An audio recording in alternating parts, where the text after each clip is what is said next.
Good morning and happy Sabbath to all. We welcome you to our divine service this morning. Kamusta ang isang linggo natin mga kapatid? May darating na namang bagyo. Pero hindi mawawala ang bagyo sa ating bansa.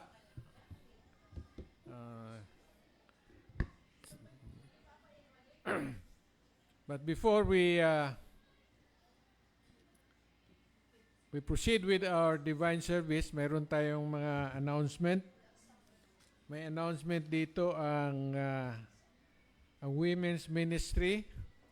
Bukas ba ito? November 16.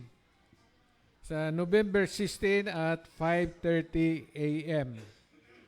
Thanksgiving ito ng Area 1. Year-end, mayroong registration fee na 50 pesos. Ang dress code ay pink. Mga pink lawan. So, makapaghanda pa kayo kasi hindi bukas pero susunod pa na linggo. Tapos mayroon tayong evangelism na gagawin ng Central Luzon Conference. At ito ay gaganapin ngayong November 9 to 21 at 7 to 8:30 in the evening. So ito ay ang tanging pag-asa. So ito ay magbibigay ng tanging pag-asa, our only hope, mga kapatid, sa sanlibutan na ito na puno ng pagsubok, kalamidad na ating naranasan.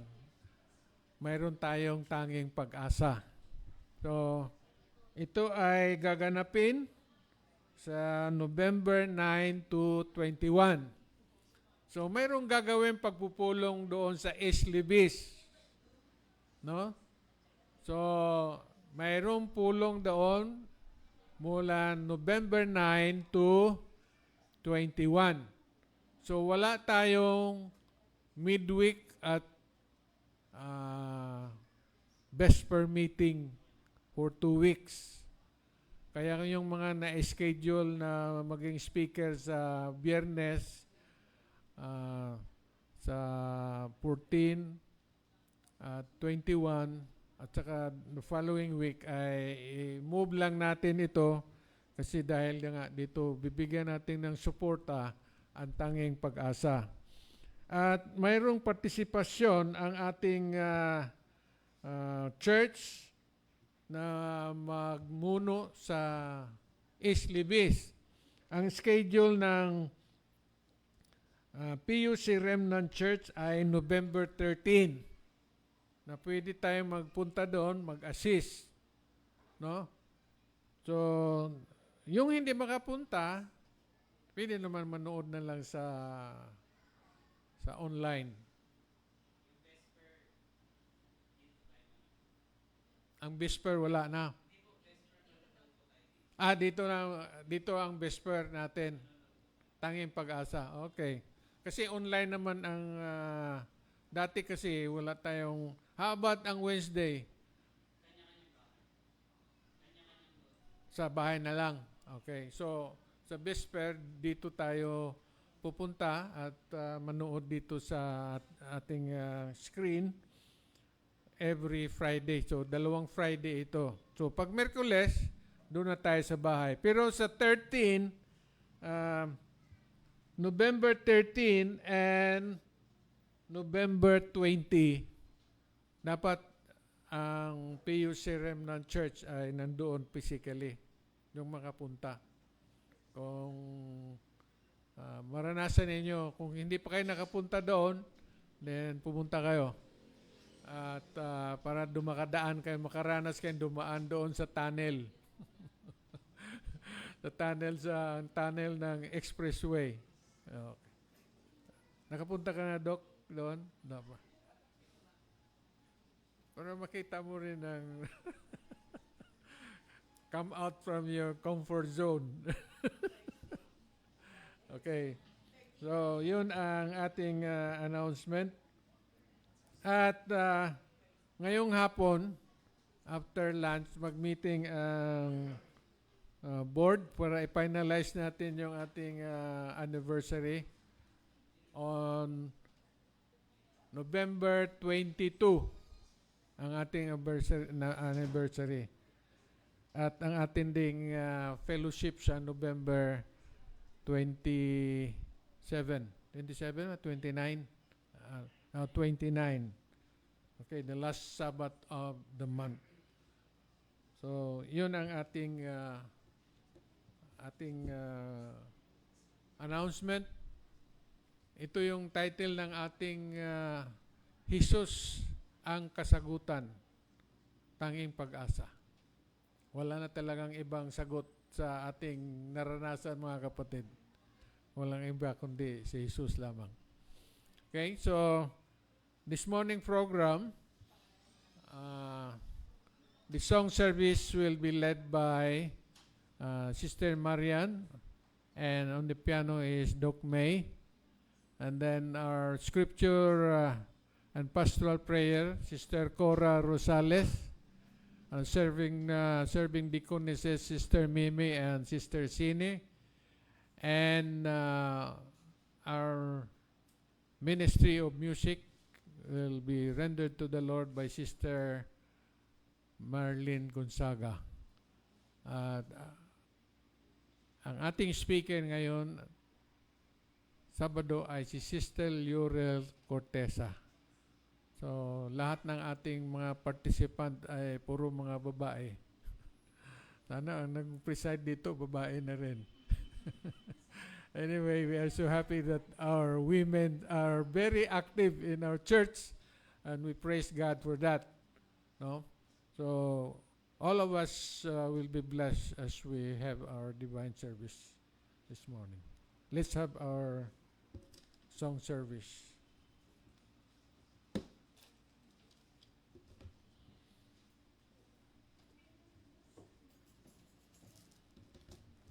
Good morning and happy Sabbath po sa inyong lahat.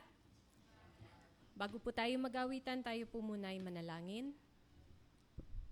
Our gracious and loving Heavenly Father, we humbly come before you on this sacred Sabbath day, thankful for the gift of life and the privilege of this worship. As we gather for this inspiration, may your Holy Spirit be present among us.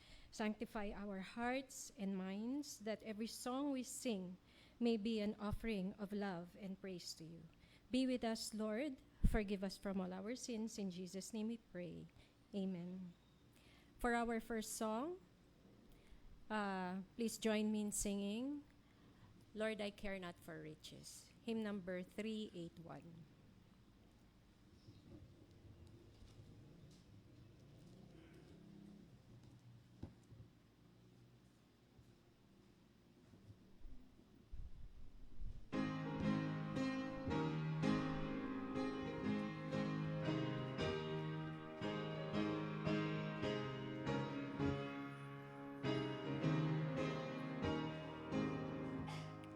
Lord, I care not for riches, neither silver nor gold.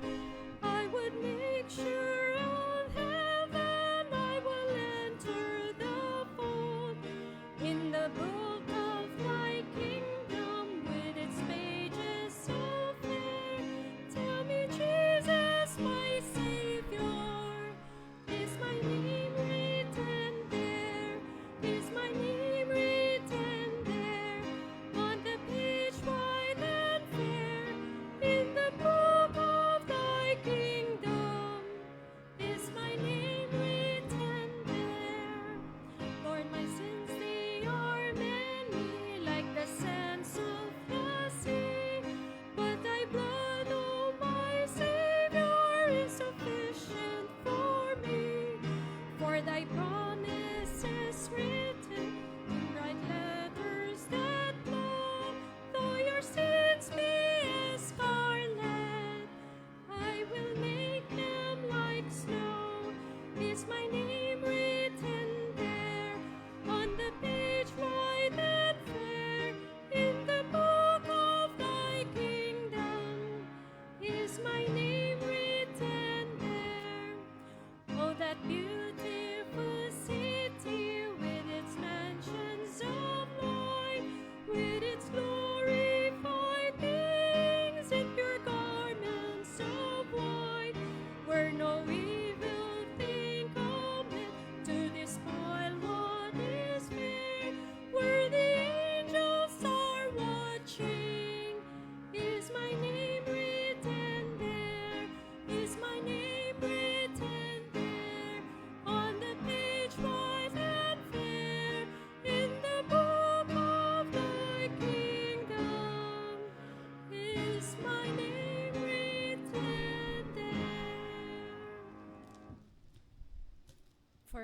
next song.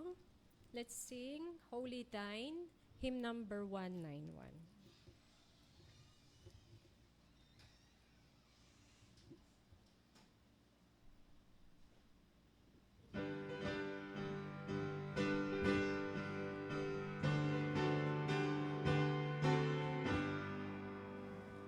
I would be dear Savior, holy thine.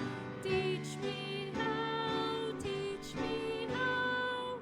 I would do thy will, O Lord, not mine. Help me now. Holy thine, holy thine, holy thine, this is my vow.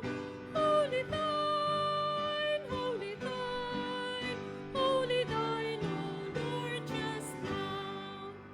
What is worldly pleasure, wealth, or fame? Without thee, without thee, I will leave them all for thy dear name. This my wealth shall be.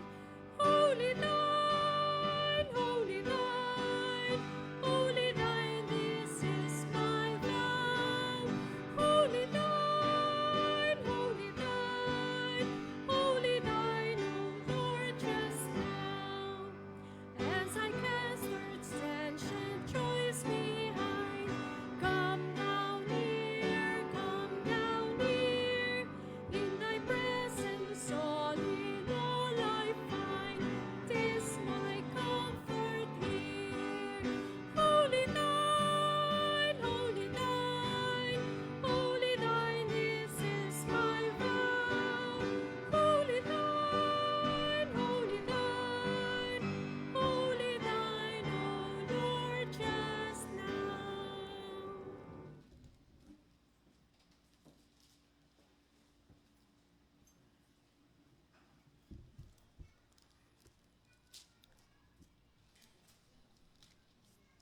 We are here physically present because we want to worship God.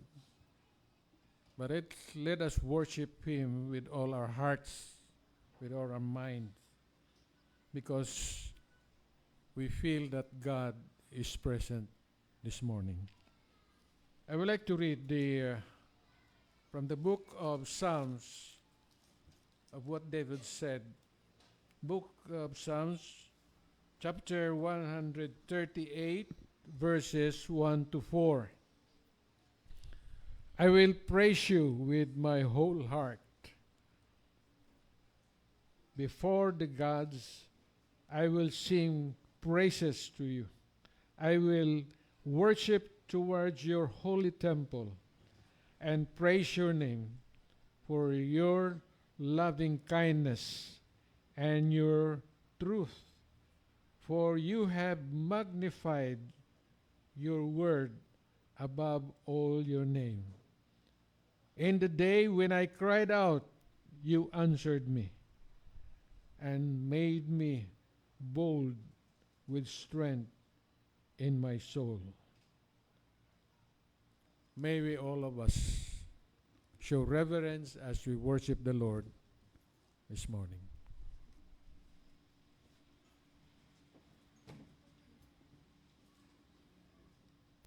Let us all kneel.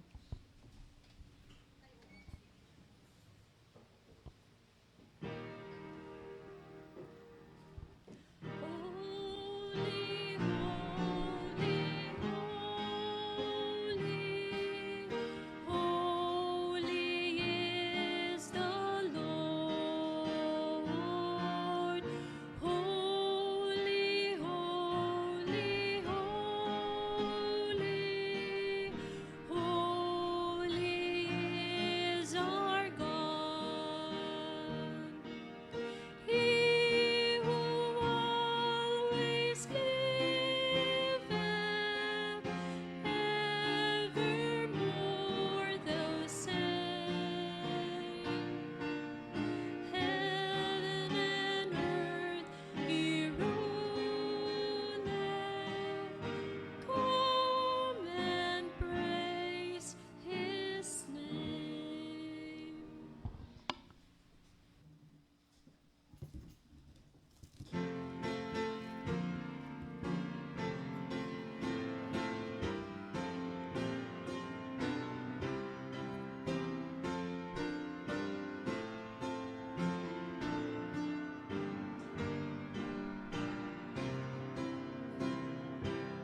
Let us pray. Heavenly Father, we come before you with grateful hearts, thanking you for the gift of this Sabbath day and the opportunity to gather in your name. We acknowledge your majesty and our complete dependence on you. We invite your Holy Spirit to fill this place, to quiet our minds, and to open our hearts to your word. Guide our time together, and may everything we do bring glory to your name. In Jesus' mighty name we pray. Amen.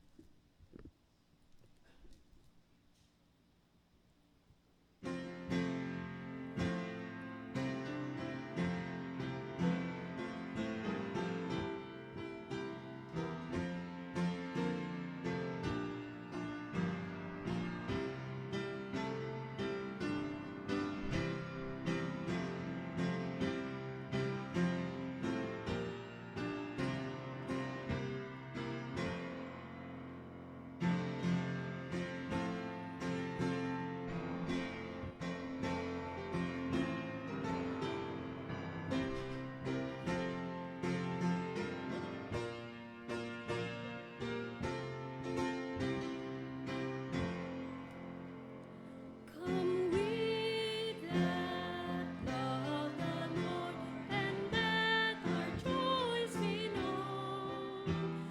Join in a song with sweet accord. Join in a song with sweet accord. And us around the throne, and us around the throne. We're marching to Zion, beautiful, beautiful Zion. We're marching upward to Zion, the beautiful city of God. Let those refuse to sing who never knew our God, but children of the heavenly King, but children of the heavenly King may speak their joys abroad, may speak their joys abroad. We're marching to Zion, beautiful, beautiful Zion. We're marching upward to Zion, the beautiful city of God. The hill of Zion yields 1,000 sacred sweets. Before we reach the heavenly fields, before we reach the heavenly fields, or walk the golden street, or walk the golden street. We're marching to Zion, beautiful, beautiful Zion. We're marching upward to Zion, the beautiful city of God. Then let our songs abound, and every tear be dry. We're marching through Emmanuel's ground. We're marching through Emmanuel's ground to fairer worlds on high, to fairer worlds on high. We're marching to Zion, beautiful, beautiful Zion. We're marching upward to Zion, the beautiful city of God.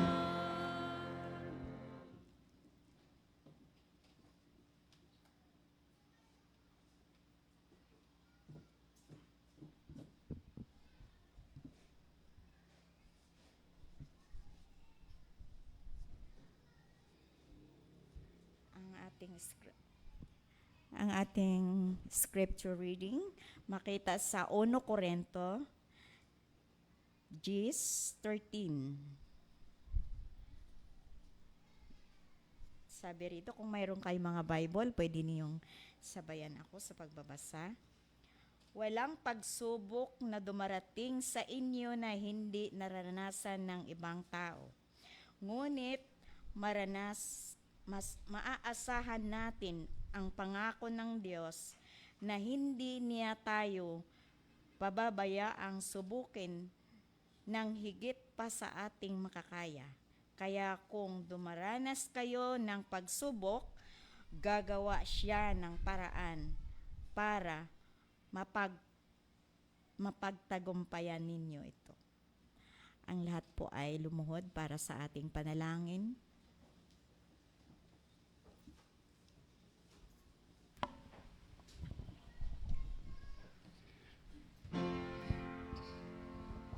There is a place where Jesus pleads, for our salvation He intercedes, that we by grace all sin defeat. Let us draw near the mercy seat.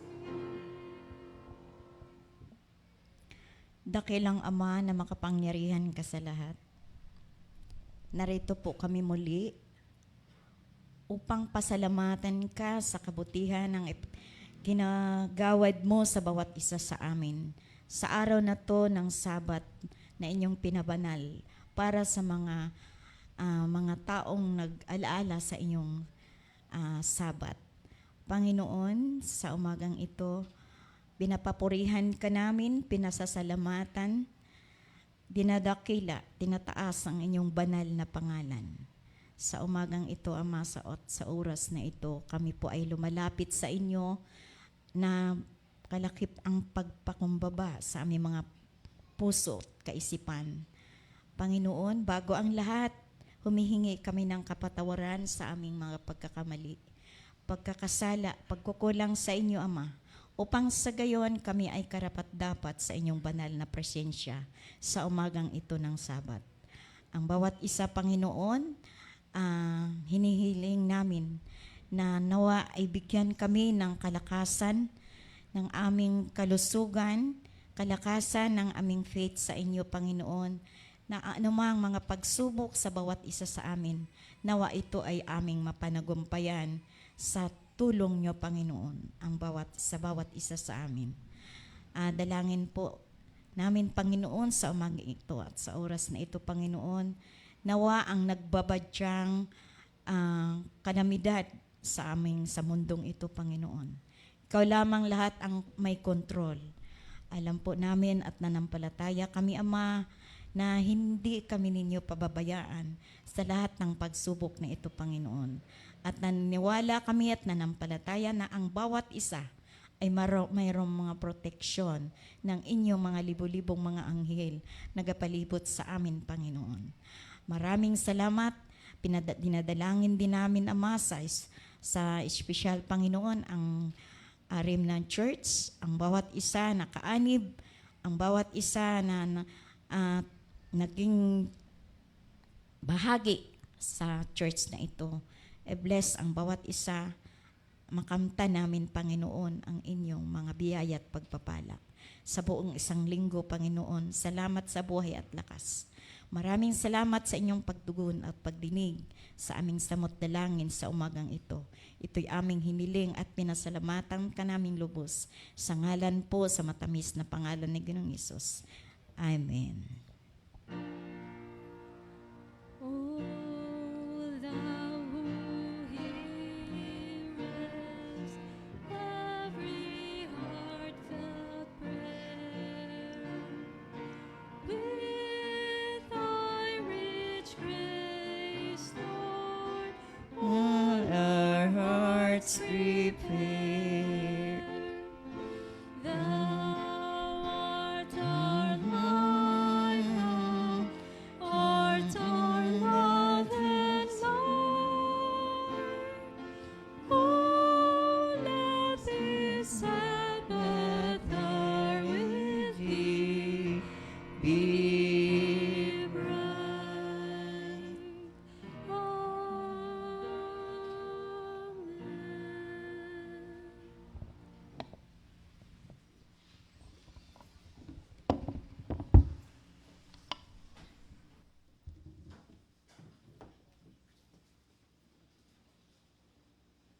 In 2 Corinthians 8:4, Paul says that the Macedonian believers, despite being extremely poor, begged for the chance to help their brothers and sisters in Jerusalem.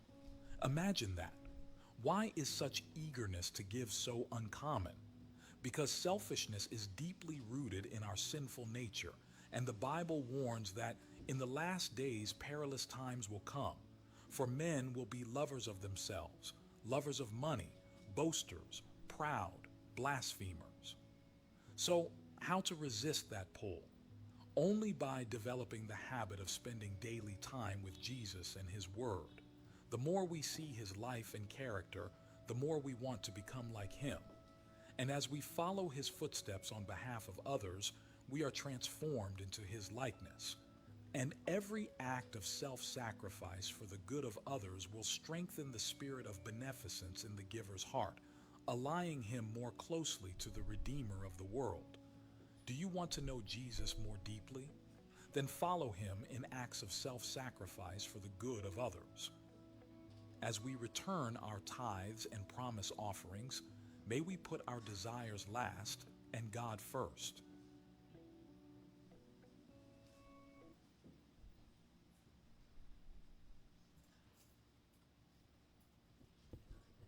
Our deaconesses are now ready to receive our tithes and offering.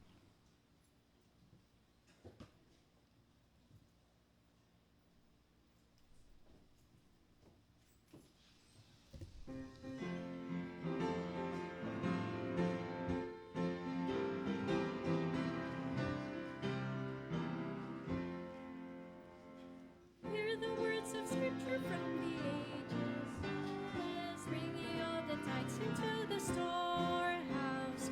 Make a consecration that will ever last, trusting for the promised blessing. Bring ye all the tithes into the storehouse, and prove me now, said the Lord of hosts, and I will pour you out the blessing. There shall not be room enough to receive it.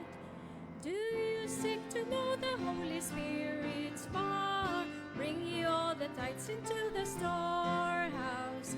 Live in sweet communion with Him, our by our, while He gives the promised blessing. Bring ye all the tithes into the storehouse, and prove me now, said the Lord of hosts, and I will pour you out the blessing. There shall not be room enough to receive it. Is there aught that stands between you and your Lord? Bring ye all the tithes into the storehouse. Bring them on conditions promised in His word, and He'll pour you out a blessing. Bring ye all the tithes into the storehouse, and prove me now, said the Lord of hosts, and I will pour you out a blessing. There shall not be room enough to receive it. Please all stand. Praise God from whom all blessings flow. Praise Him, all creatures here below. Oh, praise Him, hallelujah. Praise Him above ye heavenly hosts. Praise Father, Son, and Holy Ghost. Oh, praise Him, hallelujah, hallelujah, hallelujah.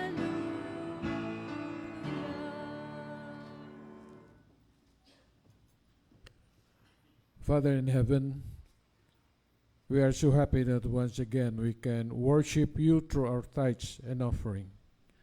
We manifest our love in supporting your work throughout the mission field by returning our tithes and giving of our offerings. Will thou help us, Lord, in our every endeavor? Bless us so that we'll continue to support the work throughout the mission field so that others will also be ready for your soon return. Thank you, Lord, for the continued blessings in our life. We ask all these things in Jesus' name we pray. Amen.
makapangyarihan ang aking Diyos.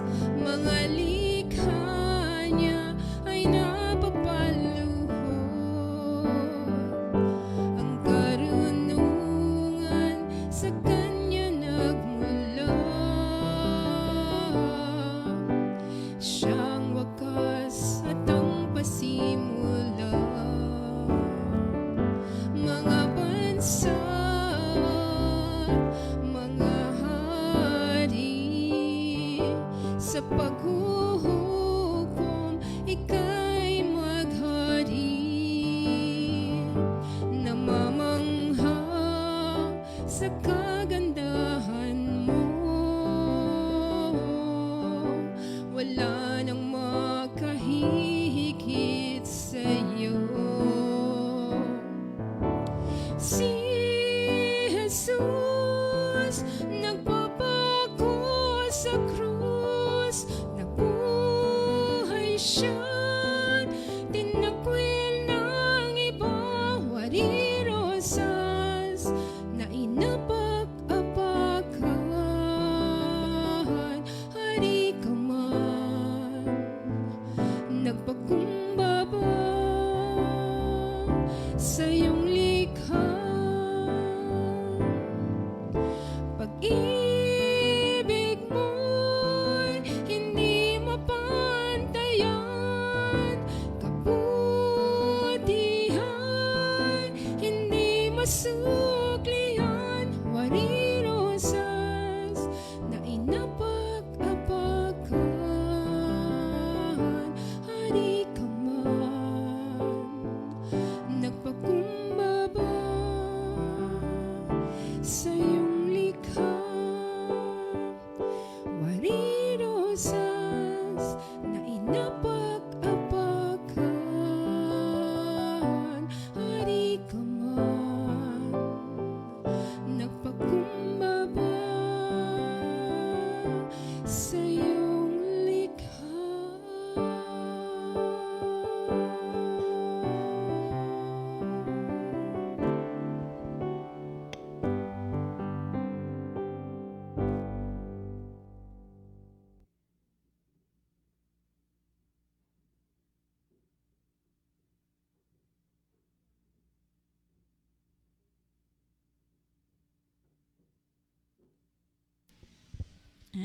Good morning, happy Sabbath. Maraming salamat Sister Marlene sa message po ng ating na inyong inihatid sa amin. Truly po na very awesome tsaka loving ang ating Panginoong Diyos. So, nandito po ako ngayon sa harapan ninyo. First time ko pong mag-deliver po ng message para sa Divine Worship. Sanay po ako nung yung Sabbath School lang. Tsaka yung sa mga Vesper na merong mga guide kung ano yung i-discuss. Actually, nahirapan ako dito sa pagpili ng aking topic. Pero in-inspire po ako ng Panginoon na gamitin po yung aking naging experience ng mga nakaraang buwan na why not gamitin ito. So, bago po tayo magsimula, tayo po muna yumuko para sa panalangin. Mahal naming Diyos, kami po ay nagpapasalamat at kami po ay makakapag-aral ng inyong mga salita. Naway gabayan niyo po ako at bigyan po ninyo ako ng double portion ng inyong spirit na may deliver ko po sa inyo, ay ma-deliver ko po sa ngayon ang inyong message at kami po ay magamit po ito sa pang-araw-araw naming pamumuhay. Ito po ang hiling at dalangin namin sa pangalan ni Jesus. Amen. Ayan. So, ngayong week may na-expect po tayo na bagyong parating, no? Pero hindi po natin siguro namamalayan na araw-araw. Meron din po tayong bagyong hinaharap. Yun po yung mga temptations po na ating na-encounter. Minsan maliit lang to, minsan mabigat. Pero yun nga, kagaya po dun sa ating scripture reading kanina, sa 1 Corinthians 10:13, na sabi po ay, no temptation has overtaken you except such as is common to man. So lahat tayo talaga ay nakaka-encounter ng temptation, pero itong temptation na ito ay kung ano lang yung makakaya natin. Dahil God is faithful, hindi niya hinahayaan tayo na to be tempted beyond what is, kung ano yung kaya natin. So, bukod doon, yung temptation na yun ay hinahayaan niya para ang ating character ay mas ma-develop at mas mapalapit tayo sa Kanya at lalo tayong magtiwala sa Kanya. Kasi sa mga temptation na ito, alalahanin po natin na kasama natin siya at yun nga yung bibigyan niya tayo ng lakas. So, siguro pwede na yun na message natin. Pero syempre, kailangan po nating palalimin pa. Siguro hindi po lingid sa inyo na yung nabalitaan nyo yung pagkamatay ni Eman Atienza. Popular siya na influencer din sa social media. So, at an age of 19 pa lang, pakamatay na siya. So, ang cause daw nun is depression. So, bakit maraming depression sa atin ngayon? Hindi lang sa mga kabataan, pati rin sa adult. Natatandaan niyo po yung comedian na si Robin Williams, yung sa Hollywood. So, nakikita natin siya, masaya siya, tsaka yung pinoportray niya, masaya. Pero he fell into depression din at nagpakamatay siya. So, bakit ganon, no? So, ako, hindi naman ako nag-fall into depression. Pero yun nga yung influence ng social media. Hindi lang sa yung sa gadget, sa screen, pati yung screen na yung sa TV, sa mga movies, meron ding nagkakaroon ng epekto. Kasi before, hindi ako born Adventist, so bago ako ma-convert, nung mahilig talaga ako manood ng TV. Kasi maliit pa lang ako, exposed na ako sa TV. Kasi ang iniisip ng nanay ko na yung mga educational na kagaya nung Sesame Street, ayan, palabas yun. Noon kasi maraming educational talaga sa TV, pero syempre hindi rin maiiwasan na meron ding hindi educational at hindi pwedeng, kumbaga hindi maintindihan kaagad ng bata. So yun, nung time na yun, inaakala ko hanggang sa lumaki ako na tama yun. So tama rin yung sinabi ng Bible na kung ano daw yung kasalanan ng fathers or ng parents, pwedeng maipasa sa mga anak. True yung sa mga ganun na unconsciously natin na napipick up ng mga bata na akala nila tama yung pinapractice ng magulang nila, lalo na kung hindi tayo rooted sa Word of God. So yung time na yon nung lumalaki ako, I was practicing naman as Christian na kami yung Philippine Catholic. So yun yung Aglipay. So yung namin, parang hindi kami masyado nag-aaral ng throughout the week. Kung ano lang yung binasa sa church, yun lang ang namin. Tapos minsan yung sermon, yun ang napapagkwentuhan namin. More on doon sa sermon, hindi doon sa Word of God. So yun, madali kaming ma-impluwensyahan na kung ano yung sinabi lang na sa mga ng pare, tsaka kung ano rin yung mga nasa palabas sa TV. So, yun din ang iniisip namin na parang nararationalize, kaya pala ganito yung mga pamahiin, kasi ganito yung paniniwala. Ayan, so madaling natatangay. So kung ano yung mga sabihin nun, madaling matangay. So pagdating sa mga kagaya ng sinabi ni Apostle Paul sa Romans 7 verse 15, "For what I am doing, I do not understand. for what I will to do, kung ano yung gusto nating gawin, that I do not practice. So, but what I hate, that I do. So, hindi ko maintindihan ang actions ko noon. So, yung mga pinapractice ko na, alam ko na babasa, kagaya nung naaralan na ako sa Bible, nabasa ko na ganito dapat ang ginagawa. Pero hindi ko ginagawa. Kasi, kumbaga, hindi ko pa siya habit, hindi ko pa siya nature. So, ang mas sinusunod ko yung carnal nature pa noon. So, hanggang sa kakaaral ng Word of God, doon ko lang naintindihan na mas maganda na ang unang ituro sa bata ay yung Bible. Kaya lang huli na rin yung lahat dahil hindi pa ako converted at time. So ang mas naituro ko sa anak ko is yun nga, panonood ng mga educational. Kung noon may TV programs, ngayon may mga educational CDs na. So nung napapansin ko nung as time goes on, yung anak ko, parang maikli yung attention span niya. Tsaka parang mas madaling, yung kung mag-imagine siya, parang mas mabilis pa niyang kumbaga ako, iniisip ko palang nagagawin niya, yung pala nagawa na niya. Yung mga ganong bagay. So yun, at saka yung isa pa nun is mababa yung self-control. So yung kung noon parang nagre-revolve yung activity ko noon sa panonood, sa schedule nung gusto ko mga panoorin. Ngayon naman yung anak ko, nakikita ko na parang hindi naman niya mabitawan na yung panonood. So kahit sabihin natin yung panonood, hindi lang yung panonood ng sa cellphone, pati na rin yung magbabrowse lang.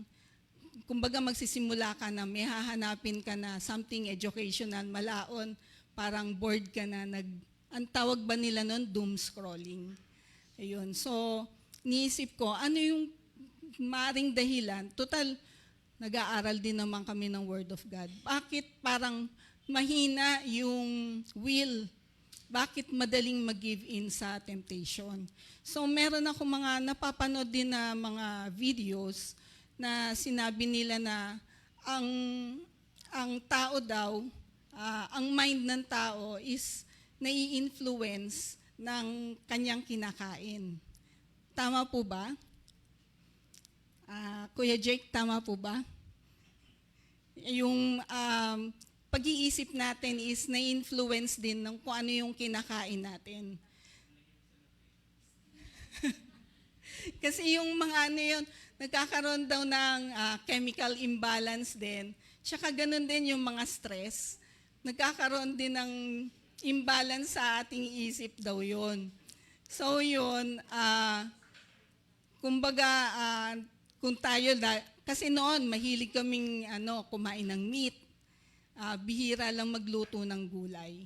So, nung time na yon parang clouded yung pag-iisip, yung thoughts natin, parang more on carnal lang. Pero nung lately, mula nung pandemic na panay na mula nung yung mga potluck natin. So, yung may mga gulay na tayo. Yun, so tikman ko na masarap naman yung gulay. Tsaka later on, yung Holy Spirit, parang niya na yung panlasa ko, nag-iba na parang hindi na enough ang meal kapag walang gulay. So may time pa rin na meat lang, kung hindi nakakapamalengke or yung kagaya nung mga bumabagyo, hindi ka nakapamalengke yan, o naubos na yung supply mo ng gulay.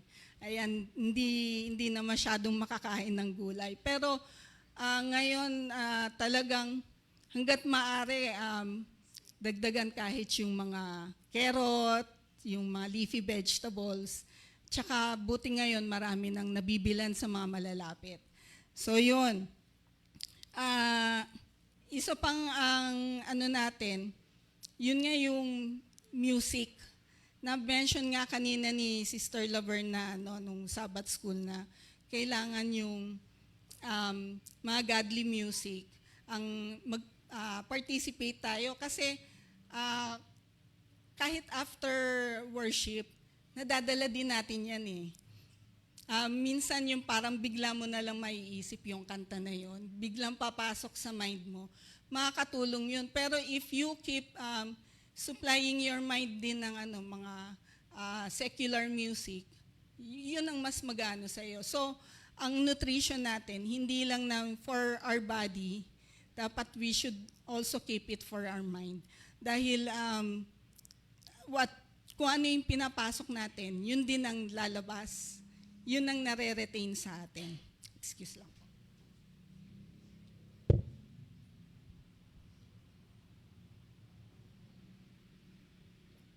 So, para po sa temptation, kailangan maging sober-minded tayo. Sabi nga sa 1 Peter 5 verse 8, sober-minded para tayo ay maging self-controlled. Kailangan natin maging vigilant, maging watchful. Kasi ang devil, ready siya kumbaga, basa niya kung ano yung actions natin, kung saan tayo mahina. We should be alert and cautious at all times. Dahil lagi siyang nakaabang sa atin kung kailan tayo manghihina or kailan tayo magne-neglect. Dahil mag-i-instill siya ng doubt sa atin, doubt sa Panginoon. So yun, kailangan lagi tayong nakakapit sa Panginoon.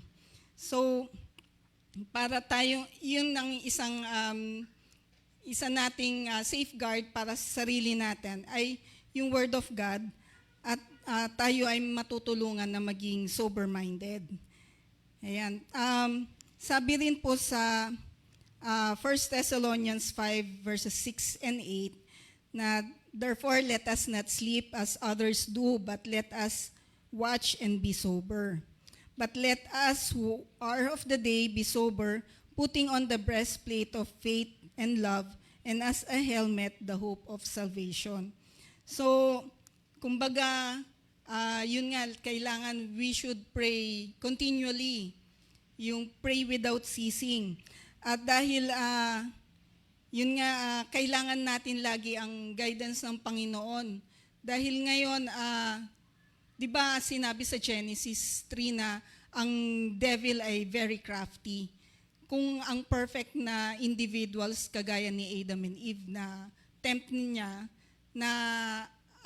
na-tempt niya na mag-doubt sa Panginoon, tayo pa kaya? Ayan. Isa-isip natin na ang ating body ay temple of the Holy Spirit. So, we should be wary kung hindi yung wary na pagod. Parang we should be aware na kung ano yung pinapasok natin sa katawan natin, not only yung sa food of the body, pati food of the mind. So, dahil we were bought at a price, so we should glorify God in our body and in our spirit, which are God's. So yun ang natin, kailangan din natin na yung kung ano yung ipapasok natin, yung sinabi sa whatever is pure, whatever is just, whatever is holy, yun, we should think about those things. And yun din ang ating gagawin nating ipang-feed natin sa sarili natin.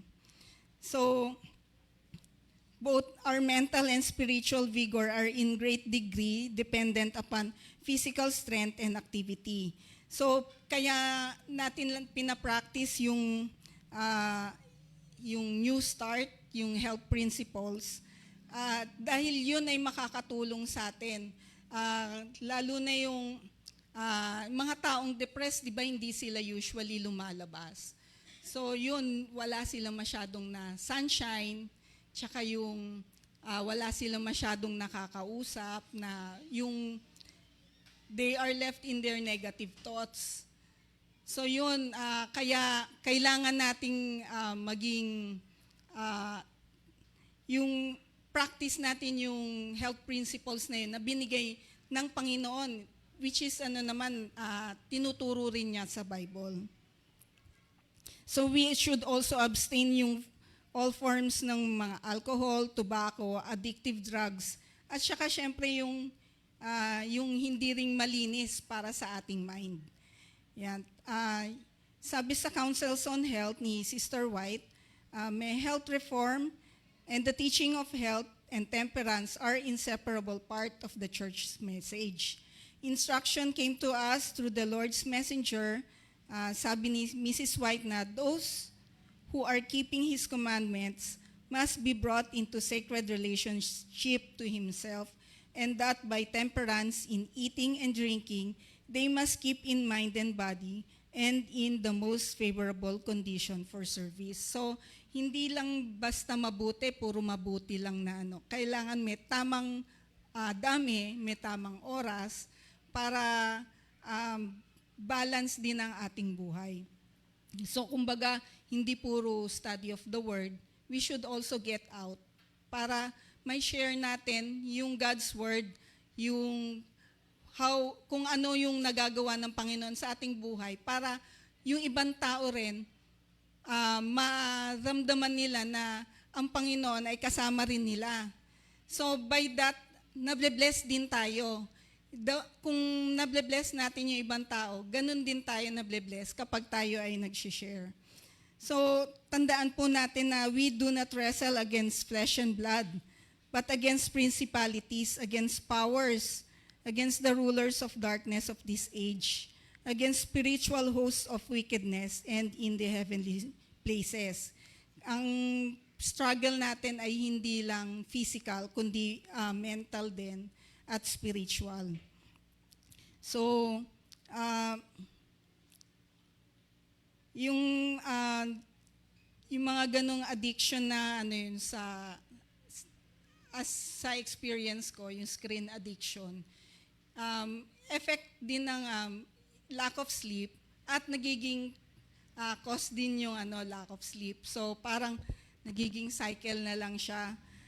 Yung inadequate nutrition, yung kulang yung kinakain mo or parang tinatamad ka magluto, mag-ano ka na lang ng mga processed foods. Ayun, so kailangan iwasan natin dahil nakaka-contribute din yun sa yung kalinawan ng ating isip. Isa pang yung yung kagaya nung mga influence ng secular mga music tsaka movies, mga film, parang dadating yung time na parang inaakala mo na parang tama na siya. Pero kung yun nga yung kung ihihinto natin siya na yung idudulog natin sa Panginoon at tulungan tayo na ma-stop siya. Siya mismo ang gagawa ng paraan na parang mawawala yung appetite mo sa mga ganung bagay. Kung noon, yun nga tinatanong sa akin ng mga kamag-anak ko na, di ba mahilig kang kumain ng mga pork na dishes? Hindi mo ba namimiss yan? Yung mga barbecue, mga Sabi ko, hindi na. Kasi nung time na nag-decide din ako na ituloy ko siya, sa grace po ng Panginoon, hindi ko na siya hinanap. At etong sa panonood din, dumating din nung una parang entertainment siya, parang kala mo may natututunan ka. Pero nung malaon, parang ganito na lang ba ako? Kung kaya kong ubusin yung oras ko sa panonood, bakit hindi na lang ako magbasa ng Spirit of Prophecy books or yung Bible? So yun, dahil doon nung na-assign ako na tumayo dito po sa harap ninyo, na-schedule yun, parang biglang nawala yung appetite ko sa panonood. Parang andun yung manonood ka, parang bored ka na kaagad. Parang makita mo pa lang, bored ka na kaagad. So yun ang malaking pasasalamat ko sa Panginoon na nalampasan ko yung ganong pagsubok. Pero alam ko, darating pa rin uli yan, babalik pa rin yan.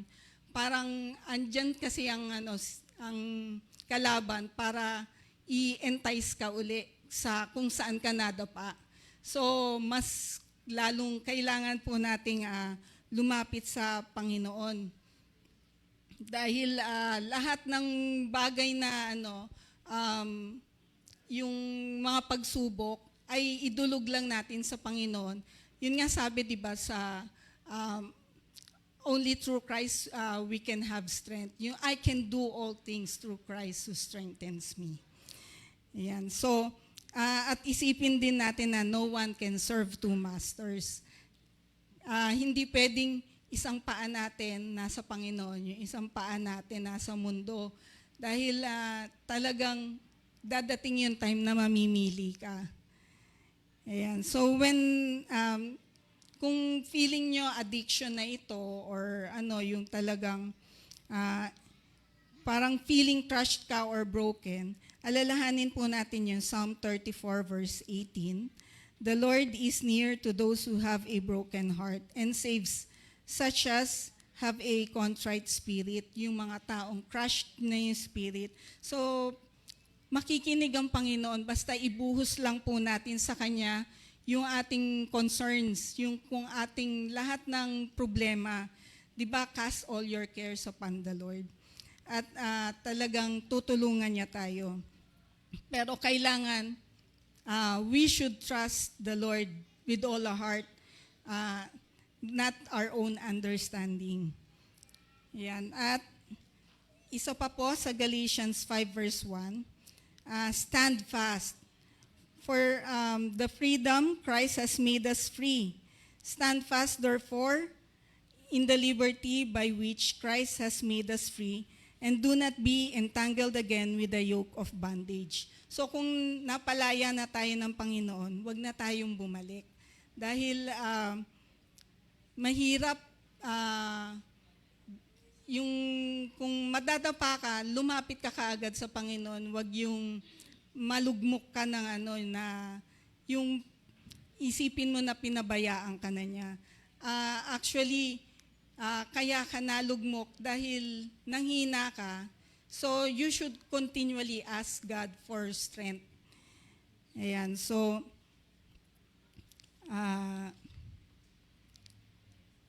in closing, ang sabi po sa Isaiah 41 verse 10, "Fear not, for I am with you. Be not dismayed, for I am your God. I will strengthen you.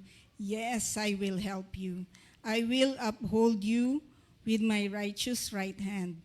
So there is hope for our journey ng temptation, kung hindi man addiction pa. Ayun. So kung may kakilala rin kayo na nag-i-struggle sa kanyang kalagayan, so maaari natin i-share natin yung mga verses na to para makapag-offer sa kanila ng hope.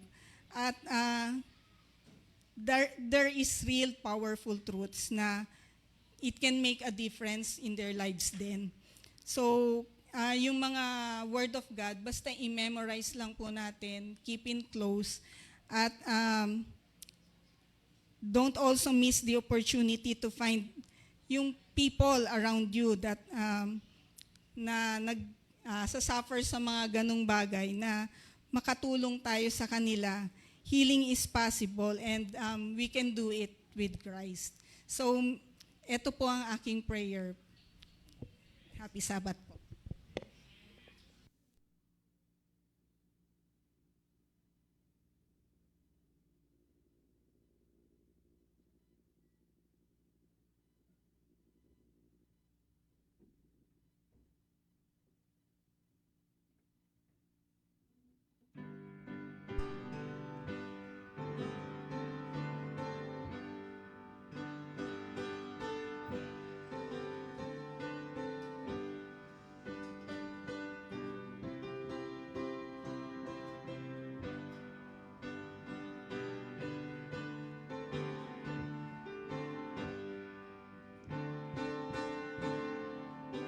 Let's all stand.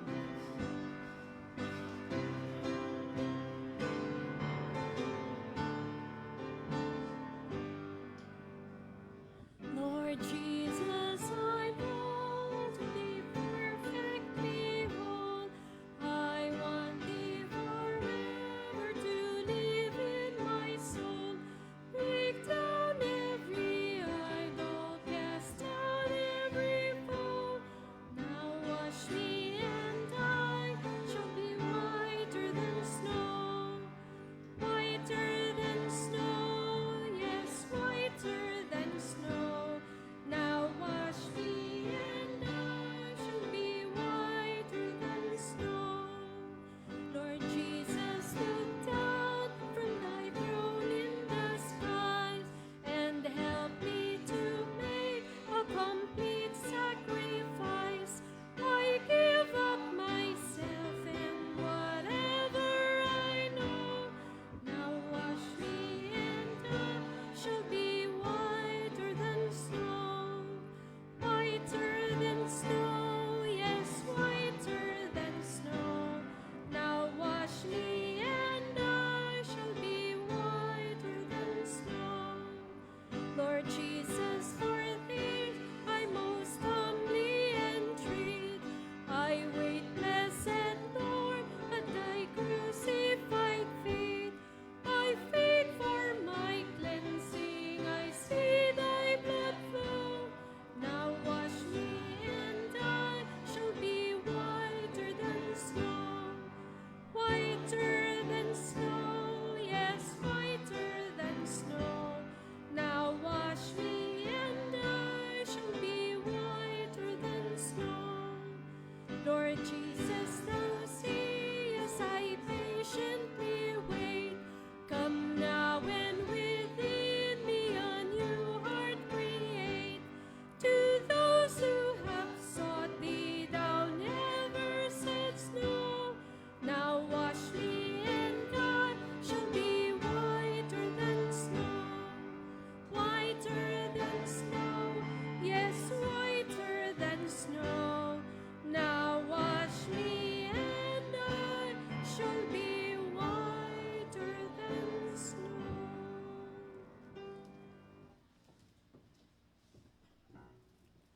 Almighty Father, we thank you for the promises that you said in your word that you will be with us, guide us, and strengthen us.